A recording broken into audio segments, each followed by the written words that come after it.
està avui aquí, per què és aquest concert? Aquest concert el feim per investir les obres de millora que necessita aquest convent perquè no vengui més a baix, no?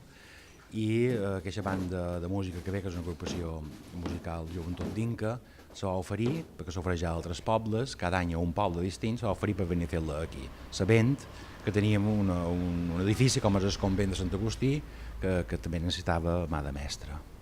Ja s'han fet diferents, diguem, intervencions, hi ha hagut ja diverses coses, què s'ha fet? Bueno, des de l'any 15 ja es va fer una teulada nova que passava per Ull, després va tancar en reixes tot el que és la nau central per evitar l'entrada de colons, se va posar també com asfalt damunt les cobertes perquè no infiltrat l'aigua, s'ha canviat tota la megafonia i són petits arreglos que n'han fet, i sobretot també l'aspecte elèctric, l'electricitat també s'ha hagut de fer. Els domassos de dins també s'han llevat. Els domassos se van llevar tots, senzillament perquè a més que estava molt malament, també s'ha trobat oportú que s'esperavien de respirar un poc més, és humitat. I ara la passa principal quina és?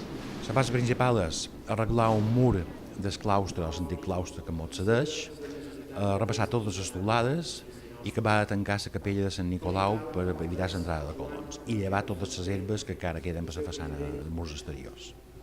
Ja s'han fet diferents actes, com un sopar aquí de fora popular, o aquest concert, vull dir, la gent respon, està content de les respostes. Jo estic content de la resposta, el que passa que els del bé no mos basten per afrontar el que nosaltres voldríem fer, no? Però amb això n'han fet a poc, la gent respon, estima el convent i que l'estimem tots, perquè és un edifici emblemàtic de Felanitx, i la gent respon i han fet tots sopars, hi ha entitats i grups que ens fan activitats i mos fan el donatiu, i ara aquesta banda que se va oferir per fer aquest concert.